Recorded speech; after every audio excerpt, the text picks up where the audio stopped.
You have questions, we have answers. This is Jane Muller. And this is Ken Muller. Welcome to our show, all about real estate with Ken and Jane. And today, Jane, we're going to talk about the great town of Piscataway Township. And we have with us as our special guest, Mayor Brian Wahler. Mayor, welcome to our show. Oh, it's an honor and a pleasure to be back here in studio. Yes, absolutely. You've been here before, and so welcome back again. I'll give you. Let's talk about some fun facts about Piscataway. According to my research, Piscataway is the fifth oldest town in New Jersey, founded in 1666. So it's got a long history, and your family has a lot deep roots in the town. Please share with us a little bit of your background, how you got into politics, and what motivated you to get in there. Well, Ken and Jane, it's an honor and a pleasure to be here, and to the listenership of here. It actually all started when I was a young grade school / teenager. I was a newspaper boy carrier.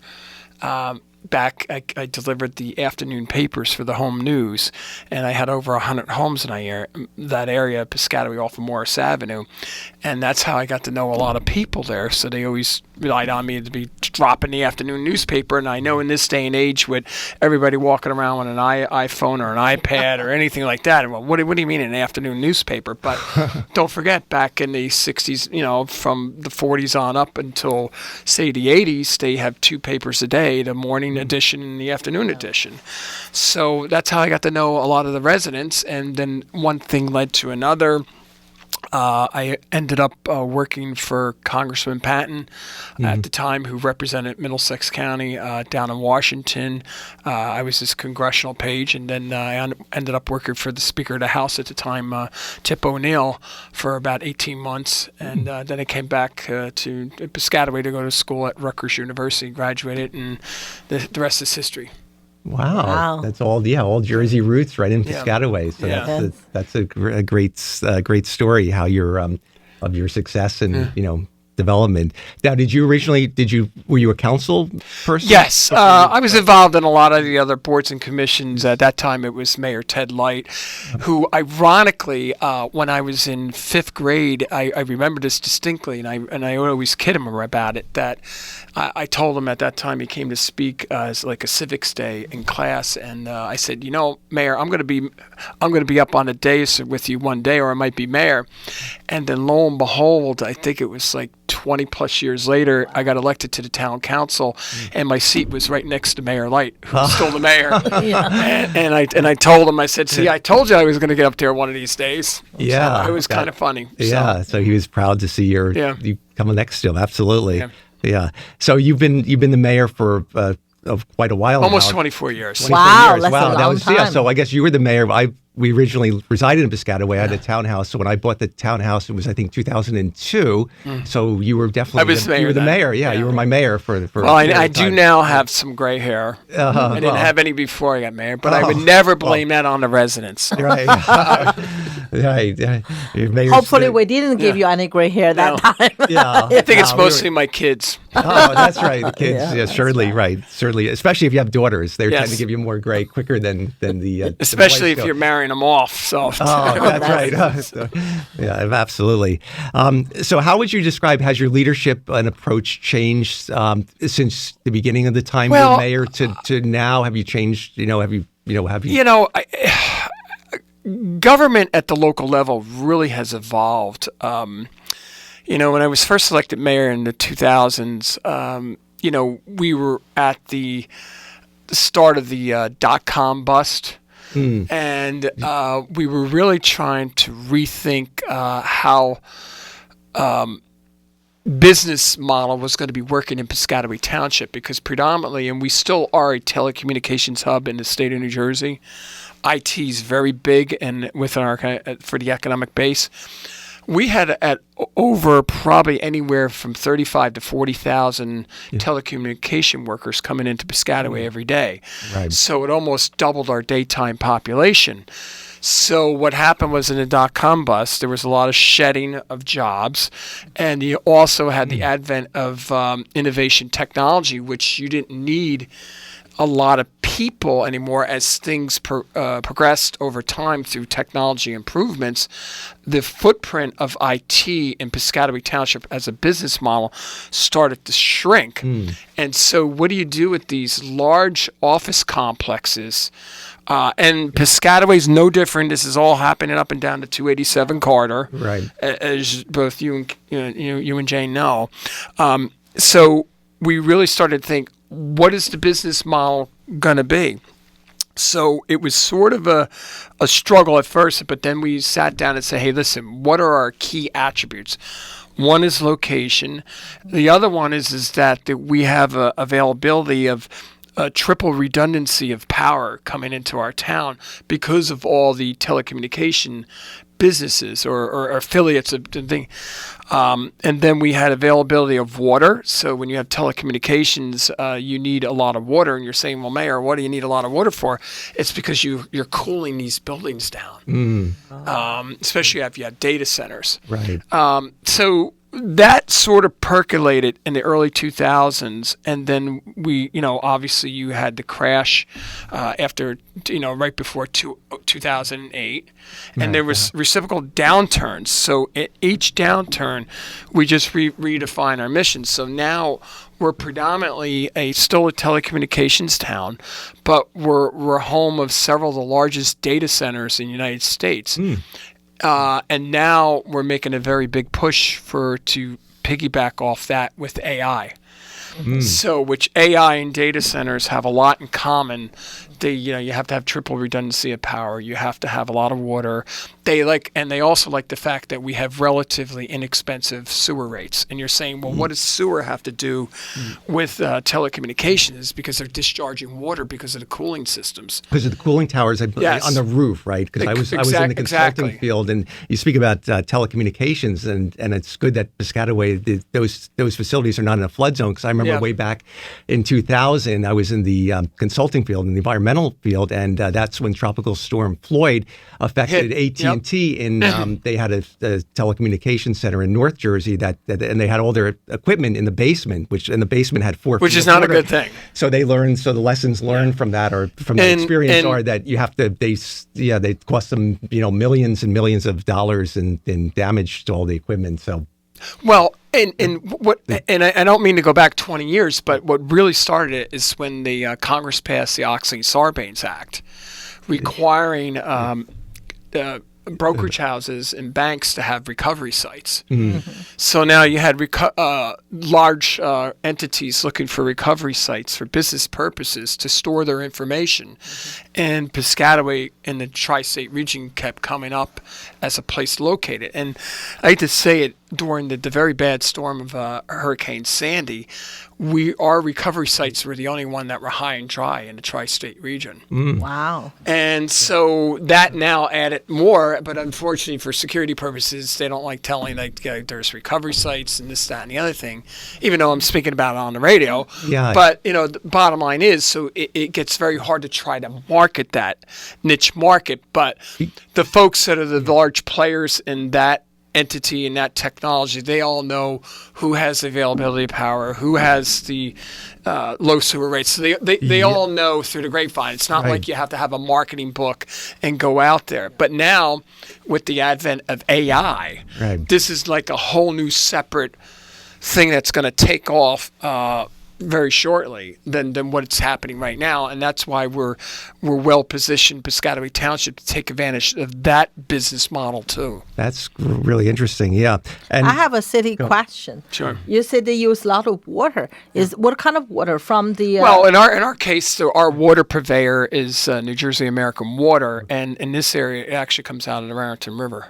Oh, it's not the drinking water. Yeah, no, it's drinking water that comes out, but through the refining, either through Spruce Run, Round Valley, the state system in the Raritan River, and the DNR Canal, that's where in this general area, Central New Jersey, they receive their drinking water. Okay, so they use the water like we. Yeah, if you ever go over there to New Jersey American Water, they'll show you when they take the water out of the canal, what it looks like, and you're probably saying, "Oh my God, I'm actually going to drink that." But after they through their systems and stuff like that, it comes out to crystal clear. Like for instance, bottled water, Aquafina water. out of the Pepsi bottling plant in Piscataway is made through New Jersey American Water, believe it or not. Wow. Wow. Interesting. Yeah. Yeah. So Piscataway has quite a And bit. Mountain Dew. We have a lot of Mountain Dew comes out. Yeah. We support Yeah. all the Mountain Dew of the tri-state region. So if you're Mountain Dew lovers, last that's time made I in drank And I Piscataway. know when I go down Hose Lane, I can see all those businesses. You have the Yeah. library there, the municipal Yeah. building, but also you have like the IEEE has been there for a long So time. that is an interesting. It's the largest nonprofit in the United States. Yeah. It's a technological firm. Yeah. I mean, they're housed in Piscataway, but they have a storefront in New York City. But if you're a technological person and/or anybody doing with engineering, you're a member of the that professional organization. Yes, absolutely. Yeah. All right, all good stuff. Why don't we take a short break? We'll be right back after these messages. Okay, welcome back to our show. We're joined today with Mayor Brian Wahler of Piscataway Township. So, Mayor, we were talking a lot about power. So let's also talk about something that's really fantastic news from your website. It states Piscataway has a big green initiative in effect, and it looks like they want to reduce the carbon footprint by 53% by 2026. Yes. And not only will it be an environmental win-win, but it'll also be a big economic savings. So if you want to expand on that. Well, you know what? We were very fortunate enough that, through the Deficit Reduction Act, that one of the hats I wear, I am involved with the United States Conference of Mayors. And when Congress is handing out tax credits, historically, these tax credits don't go to local governments.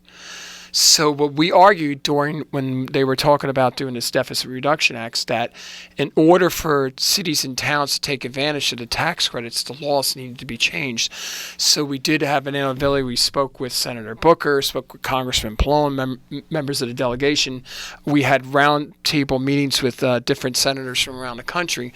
And lo and behold, when they did pass that bill into law, a little one-sentence line will have changed the lives of a lot of people in this country. And the reason why I say that is because now cities and towns can take advantage of that, as well as homeowners, businesses. But now we're going to see the fruits of that, because right now in Piscataway they're building a $25 million solar array project, which is only going to cost the town about $900,000 nationwide, and that has to do because of the tax credits and the rebates that we're getting back.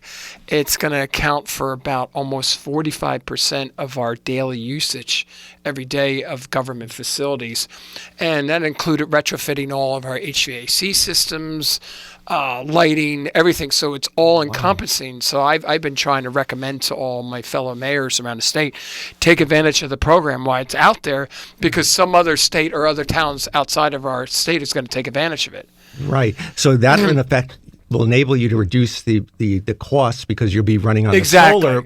And then will you also recover some extra credits, Yes. some extra power that Yes. you can sell back to the grid? Or is Yes, that how we'll you're be gonna doing generate- that also. But more importantly is that we're building a microgrid right by police headquarters for Homeland Security purposes, where, if power is down for any reason, we'll be able to survive for like 14 days, without via solar. Believe it or not. So, I mean, there's a lot of things you can and can't speak about on the radio about Sure, because security you don't wanna- purposes, right. but, this is actually a very good thing for taxpayers in general.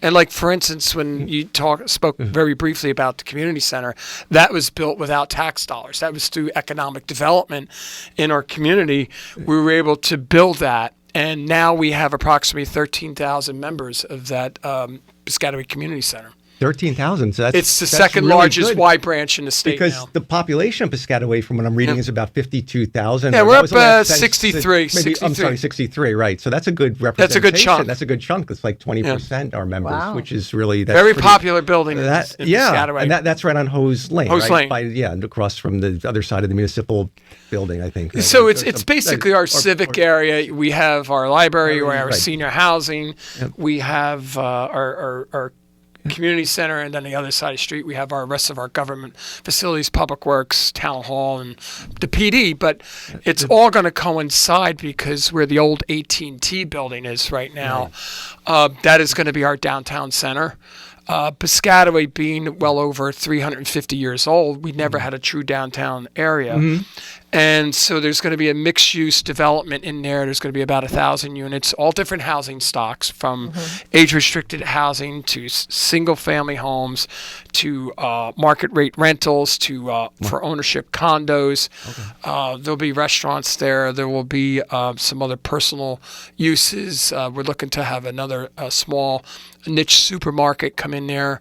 So it's like Piscataway's last chance to have a for lack of a better word, a main street, because the way Piscataway was developed over 360 plus years, it was 400 square miles at one time, and different entities broke off and created their own town or city, and now we're left with 19 square miles, and we've never had a true downtown. So and that seems to be a popular trend among other towns in Middlesex County. I know East Brunswick is doing that Main Street initiative.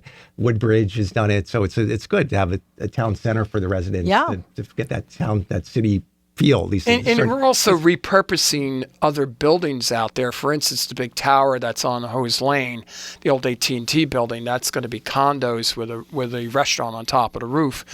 But you could see New York City from the very top. So you can, it's called thinking out of the box. Right. And it all goes back into the economic development.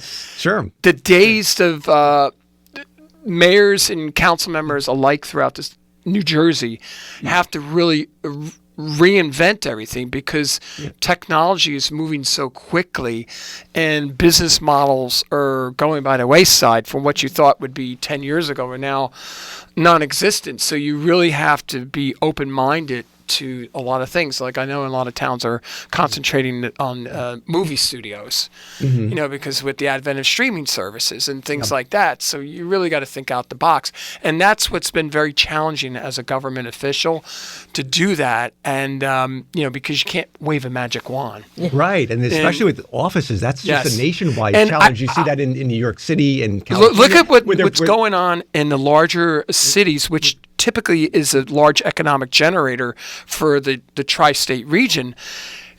Businesses from the pandemic, they figured out, all right, they got a 100,000 square foot office building.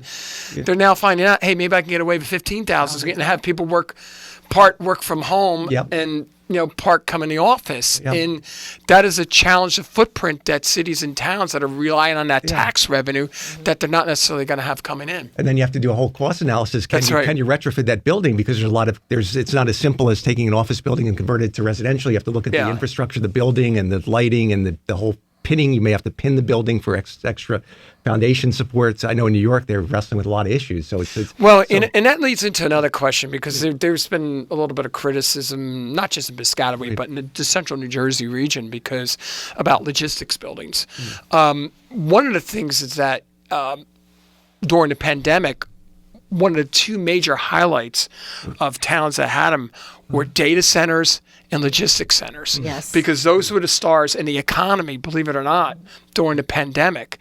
And, like, for instance, in Piscataway along the Centennial Avenue corridor, that's always been a permitted use, and you can't, in business and law, you can't tell a property owner that they can't develop something that's been a permitted use for 60, 70 years.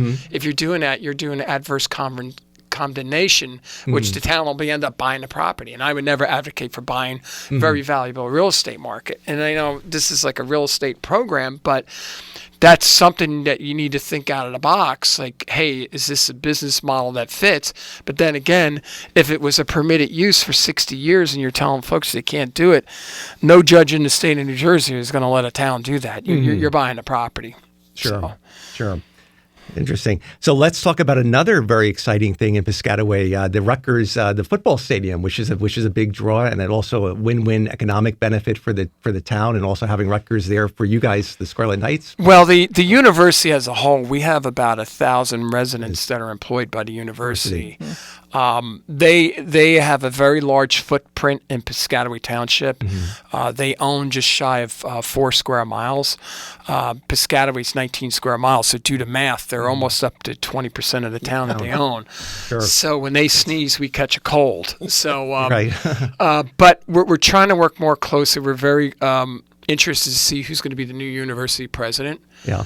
Because decisions that are made up the top between that and the Board of Governors has a direct impact on the city of New Brunswick and Piscataway But I Township. thought it was Greg Schiano.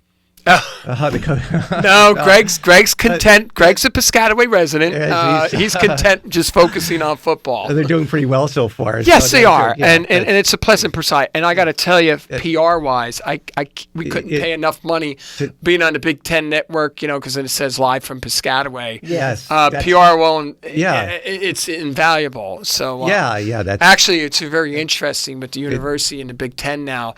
We're involved in the Big Ten Mayors Association, so we talk with other fellow mayors from around the country. I have a good working relationship with the mayor of Columbus, Ohio, who's Ohio State, Andy Ginther, and we all joke with each other. And the mayor of Madison, Wisconsin. You can have a friendly handshake. Yes, we always do. We always talk. The first thing we all get together, we talk. We compare notes on how to handle university issues within our communities. So, which we don't think about. So if one thing is like mayors like doing.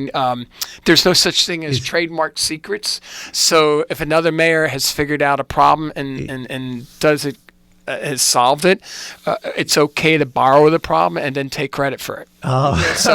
So we don't mind doing that. Yeah. So. And that stadium houses about 54,000. Yes, and it does. It was expanded like we were talking Well, off interesting air, enough. But you know the whole history. I know it from 2009, but you were telling me your before we were on studio, I was mentioning how my late grandfather was one of the original construction workers on the original stadium that was built in the 30s as a WPA project.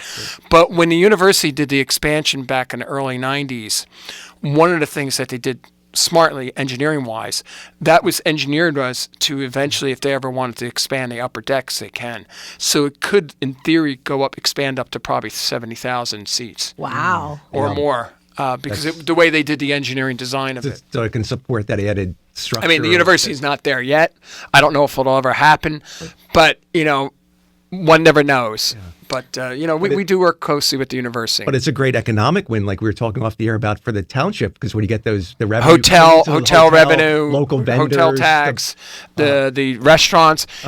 I hate to say it, even people stopping in the local liquor stores to pick up something to bring for the tailgates or the local convenience stores. I mean, and it's not just Piscataway, but it's also the city of New Brunswick and Franklin Township and some of the other adjacent towns. Sure. And that parlays also in the basketball program and now wrestling. Right. They have sellout meets at the Jersey Mike's Arena for wrestling. So what used to be just a fall issue now is becoming from September all the way up to March, so to speak. And while we're on the topic of Rutgers, I mean, Rutgers right now it always was a very excellent school, but now it's top 40. It's top 40. Yeah. And our daughter is early action there. Yeah, I mean, I'm a Rutgers alum. I mean, it's highly respectable as a university, and it's just a great. I mean, it's not easy to get into. Last year, our counselor for the high school in East Brunswick was telling us that last year Rutgers had a high application rate of like 60,000. Yes. People applied. We do have Piscataway Township's the only town in the state of New Jersey that you can go from pre-K all the way to get a postdoc degree and never leave the town. Wow. Because you have the university. Wow. And we do have a good working relationship with the university that they do have a program for high school students that, they mentor them from 8th grade on up to 12th. And if they maintain an average, they get automatic acceptance to a program into the university and that they pay their tuition for the whole 4 years. Oh, wow. So normally there's about 40 students a year that come out of Piscataway, out of the high school, the system that go to that. And they participate that with the city of New Brunswick, Newark, and Camden. Oh, interesting. Wow. Yeah. Hey, for the kids, you want to go to Rutgers? ask your parents move to Piscataway. There you go. Yeah, that's right. They have You can rent or you can own. It doesn't matter. You're the resident. If they want to talk real estate, That's they can right. talk to you, the residential. You can help That's them. right. Give me a call. I'll find you a place. So we are out of time on today's show, but Mayor, we'd like to have you come back next Sunday morning because we have a lot more to cover on the agenda about all the great things happening in Piscataway. But thank you for being our special guest for this show. No, it's an honor and pleasure, and thank you for inviting me, Thank Ken you. and Jane. Thank Yes. you. All right. We'll see everyone next week. Have a good one. Thank you.